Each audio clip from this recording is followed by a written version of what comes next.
Day after day, we are surrounded by the presence of criminals. We are spectators to the deepest darkness in human actions and the bizarre reality that someone's suffering can be a form of pleasure. As dedicated investigators of the criminal world, we're on a mission to uncover the most shocking crimes and get inside the minds of those who commit them. I am Luke, and today I bring you another unreal true crime.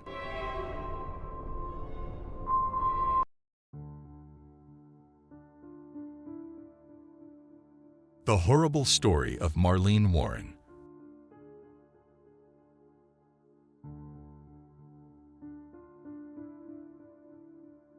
Marlene Warren was born on April 15, 1950, in Michigan, USA.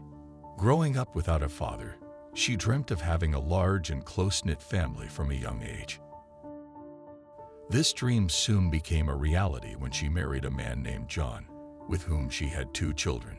However, years later, the family faced an unexpected tragedy when John suddenly passed away from an illness, leaving Marlene alone with her 2 young children. Marlene dedicated herself to work, striving to support her children on her own.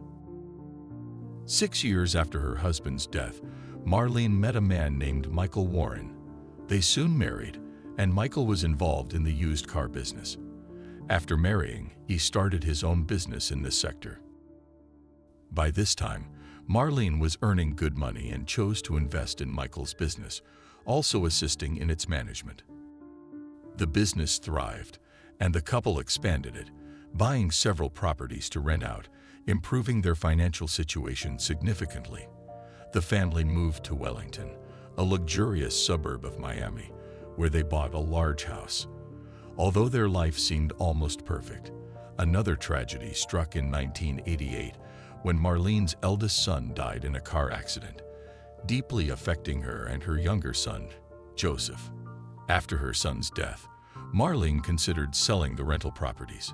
While the business was profitable, it was also a constant source of worry. Issues with tenants not paying rent or losing their income were common, and Marlene, being kind-hearted and empathetic due to her own past struggles, found it difficult to evict people. However, she and Michael couldn't afford to let people live in their properties for free. Eventually, Marlene wanted to get out of the business to avoid these moral dilemmas. 2 years had passed since her son's death, and the family was beginning to recover and return to normalcy. However, on the morning of May 26, 1990, something terrible and unexpected occurred. Marlene was at home with her son and 3 of his friends who had come over for breakfast. Their kitchen had a view of the driveway. Suddenly, the doorbell rang, and Marlene went to answer it. Her son saw a white Chrysler parked in front of their house. When Marlene opened the front door, she was greeted by a person dressed as a clown, holding 2 balloons and a bouquet of flowers. Marlene commented, "How cute," but then something unexpected happened. The clown who appeared at Marlene Warren's doorstep suddenly pulled out a gun and shot her in the head. Marlene's son and his friends, who were in the house, rushed to the hallway, only to be met with the shocking sight of Marlene bleeding on the ground. The clown, dressed in full costume, stared at them for a few seconds before returning to the white Chrysler and driving away. Marlene's son, despite having an injured leg, urged his friend to drive after the clown, but they were unable to locate the vehicle. Marlene was quickly taken to the hospital in an unconscious state, and the police began their investigation. They first spoke with everyone in the house at the time of the attack. Marlene's son could not identify the assailant due to the costume, gloves, and wig, noting only that the attacker had very dark eyes. His friends added that the clown was quite tall, and that the work shoes worn were strikingly different from the costume. A neighbor walking their dog near Marlene's house also saw the clown but couldn't provide significant information to the police. The investigators started looking for a white Chrysler and sought other evidence. Their first suspicion fell on Michael, Marlene's husband, who had left for a Miami racetrack that morning and was not at home during the attack. Despite having reasons to believe he was involved, such as the family's fondness for clowns and an anonymous tip to investigate Michael and a 26-year-old woman named Sheila Keene, the police found that Michael was around 110 kilometers away from home, making it physically impossible for him to commit the crime. Sheila Keene, who worked at Michael's used car business, was rumored to be having a secret affair with him. This relationship had been speculated by some colleagues. If Michael was in a relationship with another woman and wanted to leave Marlene, he faced a significant financial loss in a divorce, as most of the family assets were in Marlene's name.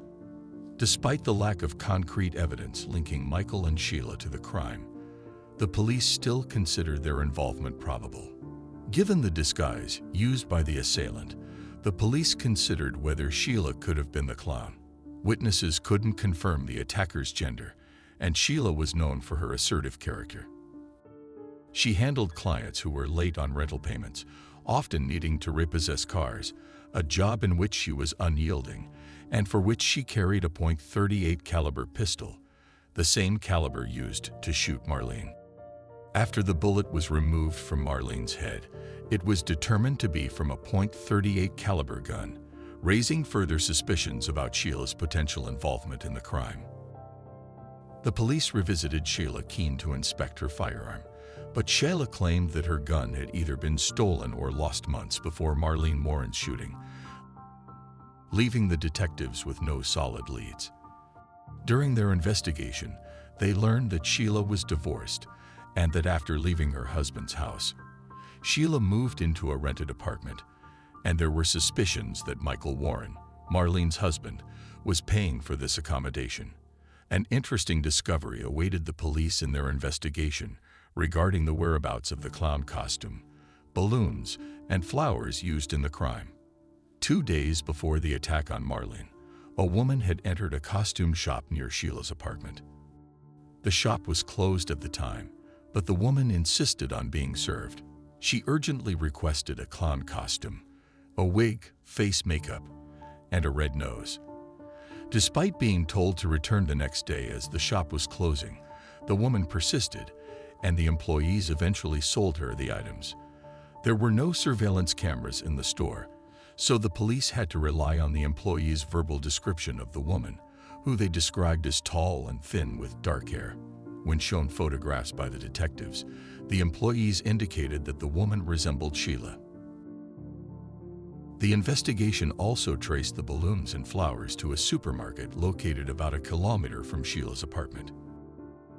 The seller reported that a woman matching the description given by the costume shop employees had purchased these items just a few hours before Marlene was shot. He added that the customer behaved rudely and somewhat masculinely. 2 days into the investigation, on May 28, the police were informed that Marlene had succumbed to her injuries, and the case was reclassified as a murder. The detectives continued their investigation, seeking more evidence against Sheila. They obtained a warrant to search her apartment. Concurrently, they received a tip about a white Chrysler parked 13 kilometers from Marlene's residence. Upon inspection, the investigators confirmed it was the same vehicle driven by the assailant. Inside, they found long dark hairs and orange fibers that appeared to be from a clown wig. During a search of Sheila's apartment, the police found identical orange particles and work boots that matched the description given by witnesses, similar to those worn by the clown. However, due to the absence of routine DNA analysis at that time, all the evidence against Sheila was circumstantial, which could lead to her acquittal in court. Detectives then turned their attention to how the clown had acquired the car used to reach Marlene's house. They uncovered that about 1.5 months before Marlene's murder, a man had mistakenly rented a car from one of Michael Warren's main competitors. When this mix-up was reported to Michael, his reaction was notably strange. Rather than informing a customer about a mistaken car rental from one of his competitors, Michael Warren told the man to just leave the car in the parking lot and put the keys inside. Michael then asked an employee to take him and Sheila to the parking lot and instructed the employee to keep quiet about the incident. The employee witnessed Michael and Sheila leaving in the same white Chrysler. This happened shortly after a serious disagreement between Michael and his competitors, where Michael had been giving his competitors a negative image in his advertisements, which they disliked. Detectives decided to investigate Michael's business further and found numerous legal infractions, including tax and insurance manipulation. They also found evidence suggesting that Michael had used illegal methods to repossess cars, even when clients had paid on time and met all conditions. During this investigation, police spoke with an employee who recalled an interesting incident where Michael and Marlene had an argument at work. After Marlene left, Michael asked the employee how much it would cost to make his wife disappear. Although this sounded suspicious, detectives still had no evidence linking Michael to the murder. Nevertheless, he was arrested for various business manipulations and initially sentenced to 8 years in prison, but was released after 4 years. In 2002, Michael married Sheila and moved to another state. Although detectives could never prove Michael's involvement in the murder, they continued to monitor him. After moving, Sheila began introducing herself to new acquaintances as a police officer and had dyed her hair from dark to blonde. She and Michael opened a restaurant and seemed to have built a good life. However, rumors began circulating among their employees that Sheila had murdered Michael's ex-wife. Apparently, an employee stumbled upon information about the crime and discovered that the police had suspected them. Still, without definitive proof, the case remained unresolved until it was reopened in 2013. A new investigative team requested a re-examination of all available evidence, as DNA testing and other forensic technologies had significantly advanced since 1990. It took several years to re-examine the evidence. First, the orange fibers found in Sheila's apartment, the car, and the crime scene were compared, showing they were almost identical. The most significant lead came later when experts took DNA samples from several hairs found in the white Chrysler and compared them to Sheila's DNA, which matched perfectly. This provided irrefutable evidence that Sheila had been in the same car the clown used to drive to Marlene's house. Sheila was arrested in 2017, then 54 years old, and continued to deny her guilt. She was denied bail and awaited trial in jail. Michael insisted he had nothing to do with Marlene's murder and believed Sheila was innocent as well. He hired expensive lawyers for her, and the trial had been prolonged for years. In preparation for the trial, the police uncovered some previously unknown facts. About a year after Marlene Warren's murder, an attorney who had worked with Michael Warren on business matters contacted them. He revealed that approximately a year before the murder, Michael had asked him a very strange question. If a husband kills his wife, what happens to the property registered in her name? Would it go to the husband? The attorney was surprised by this question, but advised Michael that if the husband arranged for an acquaintance to commit the murder and the court couldn't link the husband to the killer, he would inherit the woman's assets. Furthermore, the attorney shockingly advised Michael that if the murderer wore some kind of disguise, like a clown's, they would likely never be identified and thus escape punishment. Another shocking confession came from a man whose deceased father had worked for Michael at the time of the murder. He confessed that his father had helped carry out illegal plans for extra money, such as rolling back odometers to sell cars at higher prices. On the day of the murder, Michael asked his father to dispose of the gun and the car used by the murderer after abandoning the Chrysler in the parking lot. Before dying, the man's father revealed that the second car was hidden in a river canal. The police found the car in the canal, confirming the witness's truthfulness, although no evidence survived. Sheila's trial was repeatedly postponed until a final date was set for May 12, 2023. However, on April 25, something unexpected happened. Sheila pleaded guilty to avoid the death penalty she would have faced if she lost the murder trial. Her lawyer stated that Sheila was innocent of the murder, but feared for her life, and thus accepted responsibility for someone else's crime. She was sentenced to 12 years in prison for second-degree murder, with about 5.5 years deducted for the time already served and further reduced for good behavior. She was expected to spend an additional 16 to 24 months in prison. As for Michael, his involvement has not been proven, and he remains free. It's unlikely he will ever be charged with his wife's murder, as there is no direct evidence against him. Marlene's son, the sole member of his family, thanked the detectives for uncovering the truth and keeping the case alive for years. Despite the profound tragedy of his mother's death, he overcame his grief, opened his own small construction business, and rebuilt his life. And that's the end of today's case. As always, I appreciate your support for my work. If you subscribe, like, and share this video, it will help me continue creating content. This was another episode of Crime Analysis Central. See you soon.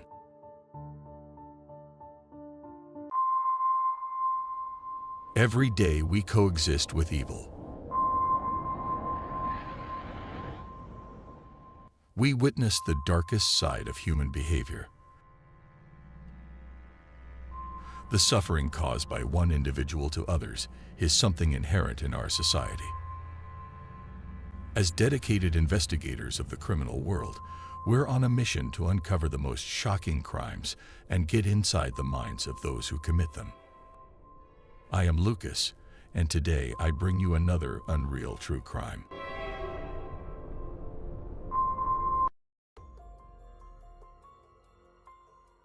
Tair Rada's story.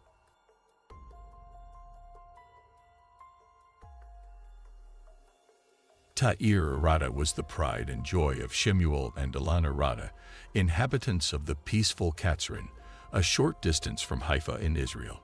She grew up with her older siblings, Roy and Ohad, who were always watchful and caring towards her. Tair's vivacious spirit, love for the arts, and talent in dance made her stand out. Her friends fondly referred to her as their guiding star. Naturally, Tair's charisma meant she led and others were inclined to follow. Though her beauty and wit sometimes brewed jealousy among other young girls, any rifts were generally short-lived since many of these girls had been friends from childhood. Tair's daily life included attending a local high school, and like many kids in her neighborhood, she preferred walking to school. It was her routine to call her mother upon reaching home, a reassuring habit for the family. However, on the fateful day of December 6, 2006, things took a turn. Skipping her last class to mingle with her friends, Tair was her usual self, blending in and enjoying the camaraderie. Around 1:20 p.m., she got really thirsty, so she went to the school building to get a drink. Some younger students recall seeing her on the floor where the 10th grade classrooms were located. However, at night, when the usual call didn't come that evening, her mother grew anxious. Initially dismissing it as a simple delay or a visit to a friend's house, worry soon set in when Tair was nowhere to be found. Her family tried calling her many times on her phone, but she didn't pick up. This made them worry and feel very sad. Ilana's motherly instincts screamed that something was wrong. Without a second thought, she mobilized a search party made up of relatives, friends, acquaintances, and even strangers, all rallying to find Tair. Shemuel, in sheer desperation, joined the search, navigating through the cold, dark streets. The level of distress and panic among Tair's family was palpable. Nobody had seen her since she went into the school earlier, so the police were quickly sent to the school to start looking for her. At around 7 p.m., a group mainly comprising the Rada family's close circle ventured into the school.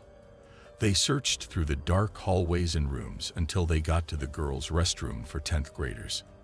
There, they found something unsettling. One of the restroom stalls had its door locked.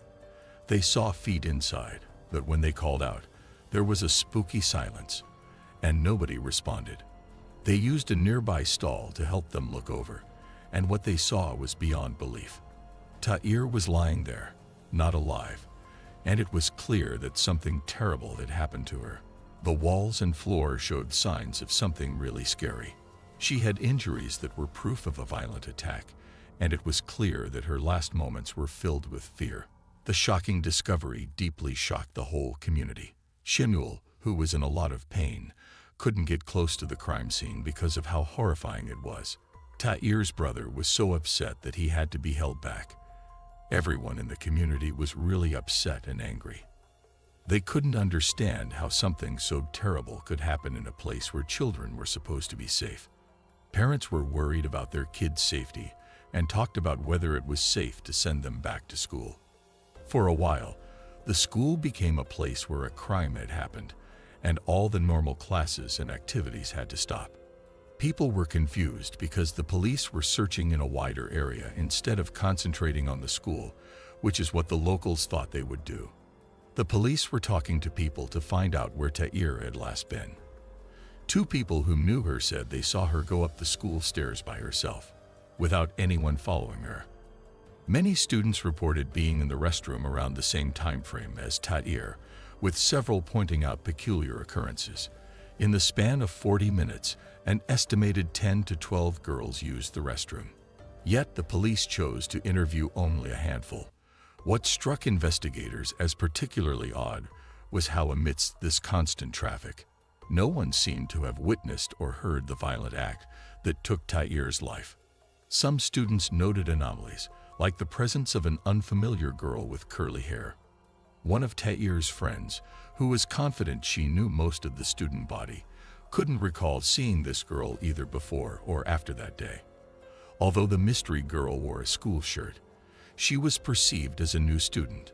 A specific student claimed to have observed 2 sets of feet in the stall where Tair was later found. Tair's recognizable sneakers and another pair of youth-sized all-stars. She, however, dismissed this observation, attributing a foul odor in the restroom as a reason to leave quickly. Another student, after knocking on the stall's door, was informed it was occupied. The police seemed especially interested in discerning the gender of this voice. Even though she repeatedly mentioned it was a female's voice, she felt the officers were unsatisfied with her response. With the whole community offering their help and sympathy, the Rada family was going through a very sad and difficult time, trying to understand that they had lost Tair. Haim Sadovsky, a private investigator, was really moved by Tair's case, especially because his own daughter was the same age as Tair. He got in touch with the Rada family and offered to use his skills to help them. They were thankful and told him everything they could. Ilana mentioned a peculiar observation. When a group of Tair's friends visited to offer condolences, 2 girls seemed to be having a secretive conversation, prompting Ilana to think they might be withholding crucial information. Haim investigated further, finding numerous inconsistencies in their police statements. Interestingly, one of Tair's classmates went to look for her bag in class, but didn't find it strange that Tair wasn't there. Another classmate mentioned that Tair seemed unusually distant during her favorite class, theater. When her teacher asked what was wrong, Tair's response was really unsettling. "Because I fear death." This made a lot of people wonder if Tair had a feeling that something bad was going to happen to her. When they looked into it more, Tair's friends shared a really disturbing story. They talked about an 18-year-old from Tiberias named Avi who seemed to be fixated on Tair. He kept calling and texting her a lot, and he even made a really scary threat. He said he would harm her if she didn't agree to be in a romantic relationship with him. Avi made Tair even more anxious by insisting on meeting her, and when she said no, he threatened her with harm again. But upon police investigation, there was no evidence to corroborate any interactions between Tair and this supposed stalker, Avi. This brought up an important question. Why would Tair's friends come up with such a story? Could it be a way to distract from something else? Haim Sadovsky, during his investigation, reasoned that the extreme violence inflicted upon Tair didn't seem characteristic of an adult assailant. An adult wouldn't need to exert such brutality to overpower a young girl. He postulated that the culprits were likely two individuals, roughly Tair's age and stature. Aside from the two girls who were previously suspected, there was another person Tair knew who caught their attention. This girl was similar to Tair in terms of looks and intelligence, but they had a noticeable dislike for each other. Tair had told her mom about her concerns regarding this person at the beginning of the school year. What's interesting is that this girl left town not long after Tair's death, and when the authorities asked her about students leaving town, she avoided giving a straight answer. Despite initial suspicions pointing towards Tair's classmates, the investigation did not yield any DNA, fingerprints, or shoe imprints as evidence. Authorities then shifted their focus to a gardener employed at the school. His presence in the teacher's lounge on the fateful day, combined with his seemingly disoriented demeanor, as noted by the school psychologist, made him a person of interest. But the school's gardener had a strong alibi that made it hard for the police to connect him to the crime. Even though the psychologist's statements seemed believable, the police were stuck with a lot of uncertainties and not enough answers. Then, in a surprising turn of events, the investigation started looking at someone else who looked very much like the school's gardener. This led investigators to believe that the school psychologist could have mistakenly identified the two. Roman Zadorov, a construction worker at the school, found himself under the investigative lens shortly after Tair's murder. A recent immigrant from Ukraine, Zadorov had relocated to Israel 2 years prior and was earning a living through miscellaneous construction jobs. He had met his wife, Olga, back in Ukraine, and the two were high school sweethearts. His family made the move to Israel, where he was then employed as a handyman for a contractor. Due to visa restrictions, Zadorov wasn't legally allowed to work, so he was compensated in cash. At his wife's urging, Zadorov had initiated the process of acquiring Israeli citizenship during the time of his arrest. He wasn't fluent in Hebrew and mostly communicated in Russian. The police's suspicion was aroused when Zadorov revealed that he had discarded the clothes he wore on the day of Tair's murder. During the long hours of his interrogation, while denying any involvement in the crime, investigators scoured his residence. They unearthed pornographic content on his computer, which, upon closer inspection, involved young but legally aged women. Further amplifying suspicion was Zadorov's collection of knives, especially given the nature of Tair's injuries. Zadorov's detention was based on the circumstantial evidence of the knives and the school psychologist's potentially mistaken testimony. Adding to the tension was the media's reporting of unverified information, claims that Zadorov's DNA matched that found at the crime scene. This, however, was not accurate. While DNA samples were indeed sent to the U.S. for testing, the results were pending. The interrogation tactics took a contentious turn. Authorities missiled Zadorov, stating that his DNA was present at the crime scene in an attempt to extract a confession. Although Zadorov initially resisted, he was pressured into thinking the evidence was undeniable. He speculated that perhaps he inadvertently stepped in blood he had noticed in the school's male restroom, thus explaining any potential trace. After this grueling questioning, he was placed in a holding cell, suggesting further developments in the case were imminent. Something surprising happened. Zadorov's cellmate turned out to be working with the police. They promised him a lot of money, and even more if he could get Zadorov to admit to the crime. But Zadorov didn't give in. He kept saying he didn't do it, especially because he had just become a father and didn't want to lose his family. But after more than a week, the informant tried a different approach.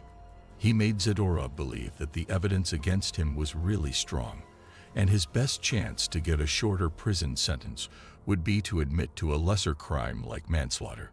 That way, he might spend less time in jail.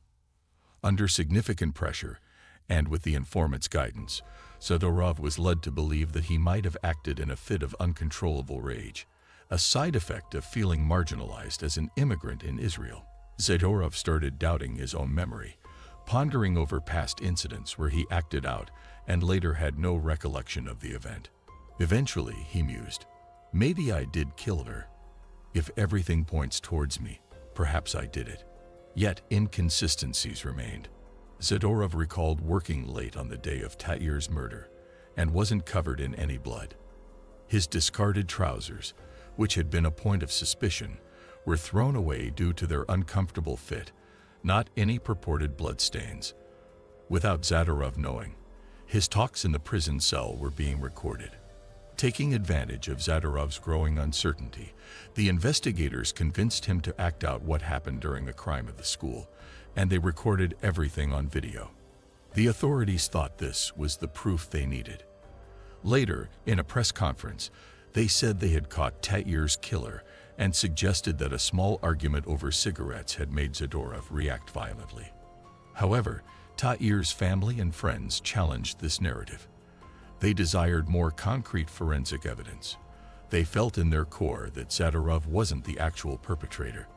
Their skepticism was compounded by the police's claim regarding the cigarette altercation. Tair was known to detest smoking and was unlikely to insult anyone, especially someone older than her. Tair's mother, Marlene Rada, was persistent in her belief that the real killer came from Tair's circle of friends. Over the years, she gathered information, growing increasingly convinced that there were unsettling dynamics within Tair's close group of friends, leading up to her tragic death. Ilana, while digging deeper into the school's culture, found some disturbing information. She thought that a lot of students might be part of a satanic group, and she started thinking that Tair's death could have been a part of a ritual. As the investigation continued, Roman Zadorov's wife got in touch with their legal team. After they did their own investigation, they came to the conclusion that Zadorov was being blamed for something he didn't do and had been manipulated into confessing. Zadorov quickly recanted his confession, yet remained incarcerated awaiting his trial, which commenced on July 2, 2007. The prosecution's narrative took a dramatic turn. They suggested that traumatic childhood experiences from Ukraine were triggered when Zadorov began working at a school, leading to an explosive reaction when provoked by the students. They also misleadingly stated that DNA evidence tied Zadorov to the crime scene, even though the results from the U.S. had not been received. The defense, however, dismantled the prosecution's claims one by one. Despite the crime scene being dense with various pieces of evidence like blood, hair, and footprints, not a single trace linked Zadorov. His residence was scored extensively, even his washing machine, but yielded no ties to the crime. 3 hairs on Tair's body matched 3 different individuals, none being Zadorov. 60 fingerprints found at the site didn't match him either. Moreover, Zadorov's timeline for the day provided him with a reliable alibi. His whereabouts were confirmed by various people at different times, ensuring he was nowhere near the crime scene during the estimated time of Tair's death. The prosecution relied a lot on Zadorov's confession, even though it had many mistakes. When they reenacted the crime, it didn't match up, and it seemed like the police were telling him what to say. They said Zadorov knew things only the real killer would know, but the defense argued that the investigators actually told him all those exclusive details. When Zadorov was asked to show how certain parts of the crime happened, he kept getting it wrong, and the officers had to help him until his answers matched the evidence. Furthermore, the nature of Tair's injuries suggested they were inflicted by a left-handed individual, while Zadorov was right-handed. The multiple inconsistencies in Zadorov's confession raised significant doubts about its authenticity and the integrity of the investigation. Zadorov's confession had a lot of inconsistencies, and the defense team pointed them out clearly. He said he used a knife with a smooth blade, but the forensic evidence showed that the weapon had a serrated edge.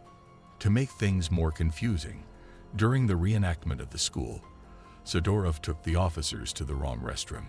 The actual crime scene was easy to spot because there was still crime scene tape there, which was a pretty big mistake.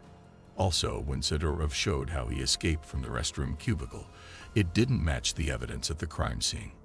He said he jumped over the cubicle door, but the footprints suggested that the killer climbed over the neighboring cubicle instead. Prosecutors argued that a bloody footprint at the scene matched Zadorov's specific shoe brand. However, this claim lost weight given that no blood was found on his actual shoes. Considering the violent nature of the crime, it seemed improbable that he could be present in the cubicle without his shoes being splattered with blood. Despite these glaring inconsistencies and the lack of concrete evidence linking him to the crime, Zadorov was found guilty and handed a life sentence. The court labeled his statements as deceitful, adding charges of obstructing a police investigation. After the trial, Tair's mother initially believed Zadorov was the perpetrator, swayed by his confession and the supposed footprint evidence. Yet, in the ensuing months, her conviction wavered. Tair Rada soon went public with her distrust in the legal system and voiced suspicions towards students at Tair's school, even suggesting a satanic ritual might be involved. Refusing to accept the verdict, Zadorov's defense team remained undeterred in their pursuit of justice. Further muddying the case's credibility was a scandal involving the presiding judge, who later resigned due to charges of indecent offenses against minors. Public sentiment started to shift towards Zadorov, with many voicing their support for his innocence and demanding justice for Tair. In 2016, a documentary, Shadow of Truth, spotlighted the case and introduced a harrowing confession from an anonymous individual. He recounted a chilling admission from his ex-girlfriend, referred to as AK, who confessed to Tair's murder. This former student of the same high school confessed to wearing the school's uniform, lying in wait, and killing Tair in a ritualistic manner. This confession eerily aligned with earlier police testimonies from a student. AK's backstory further darkened this narrative. She had a traumatic childhood, which included witnessing extreme violence and being concealed in a wolf's corpse for warmth. These experiences led her to have disturbing fantasies about violence and blood, to the point where she became obsessed with them. After Tair's murder, AK supposedly told her lover all the gruesome details of the crime, even showing them her blood-soaked clothes and the murder weapon. She went into great detail about what she did and what happened afterward, and it strangely matched what investigators had already found.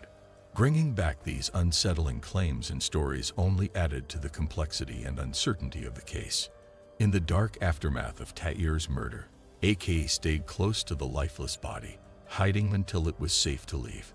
She managed to slip away without anyone noticing, changing out of her blood-stained clothes and getting clean ones before making her escape. Once she got home, she cleaned herself up and disappeared from everyone's radar. Roman Zadorov's defense team was eager to probe deeper into the account, relayed by AK's ex-boyfriend. They subjected him to 3 lie detector tests, all of which he passed without any signs of deceit. This prompted the police to arrest AK, a striking blonde woman who vehemently denied any involvement in Tair's killing. AK shifted the blame to her former lover, accusing him of both harboring bloody fantasies and physically assaulting her. Things took a really unsettling turn when AK, who was on house arrest, tried to harm her current boyfriend. When he rejected her, an intoxicated AK threatened him with a piece of broken glass. Luckily, people nearby stopped her from carrying out the attack. When the police arrested her, AK suddenly had a scary change of heart and confirmed the horrifying things her ex-boyfriend had told them before. Even though AK was found unfit to go to trial for the attempted murder and was sent to a mental health facility, no formal charges were filed against her. On the other hand, her ex-boyfriend had to deal with charges of obstructing justice and indecent assault while he was in prison. While he was behind bars, the authorities made him a proposition. If he took back what he had said about AK's involvement in Tair's murder, they would drop his charges. He strongly and dramatically refused, even threatening to take his own life, while insisting that AK was responsible for Tair's tragic death. The tragic murder of Tair Rada not only took away a young, promising life, but also shattered the lives of those who loved her. The passing of Shemuel Rada, Tair's father, in January 2016, further added to the family's anguish. During Shemuel's final farewell, Tair Rada's heart-wrenching words, calling Shemuel a king soon to be reunited with his queen, Tair, underlined the depths of her pain. And amidst her own overwhelming grief, she expressed her own yearning to join them. Yet, the story continued to unfold. The discovery of new forensic evidence in 2018 threw a wrench into the case's perceived conclusions. The matching DNA of a hair found on Tair's body to the man who had earlier made revelations about AK muddied the waters even more. It raised pressing questions. Was he the true perpetrator, or had he been speaking the truth throughout? His proximity to AK during the murder, and the fact that criminals often immerse themselves in investigations added layers of complexity. In 2019, Zadorov's attorney Yoram Halevi filed a request with the Supreme Court for a trial, claiming the existence of a lot of new evidence that proves unequivocally that Zadorov did not murder the deceased and could not have murdered the deceased. In a dramatic ruling in perhaps the most famous murder case in Israeli history, Roman Zadorov was acquitted on March 2023 of the 2006 murder of a 13-year-old schoolgirl that horrified the nation, in a retrial that overturned previous convictions that saw him serve more than a decade behind bars after being sentenced to life. The panel of 3 judges at the Nazareth District Court announced a 2-1 decision to exonerate Zadorov, who burst into tears and later said, "The truth triumphed. I am happy. I was confined to my home. Now I will take my children for a stroll." Judges Asher Kula and Danny Sarfati acquitted Zadorov, while the third judge, Tamer Nissim Shai, ruled that he was guilty. The verdict is some 700 pages long. A representative of the state prosecutors in the case said her team would study the verdict and then decide whether to appeal the acquittal to the Supreme Court. At the end of the verdict reading, Judge Kula turned to Tair Rada, the victim's mother. "We tried to solve the mystery, but it is possible that Tair took her secret to the grave," he said. Tair Rada answered, "At last, after 16 years of lies, justice was served. The war is just beginning. This is a cover-up by the prosecution. The prosecutors of the State of Israel murdered my daughter," she added, reiterating her past accusations that the poor investigative work and alleged framing of Zadorov had been tantamount to murdering her daughter all over again. While at the moment no one has been charged for Tair's murder, we hope it will happen in a near future. For more heart-rending tales and true story crimes, remember to subscribe and like. Stay respectful in the comments, especially considering the grieving families. Until next time on Unreal True Crime, stay safe and good night.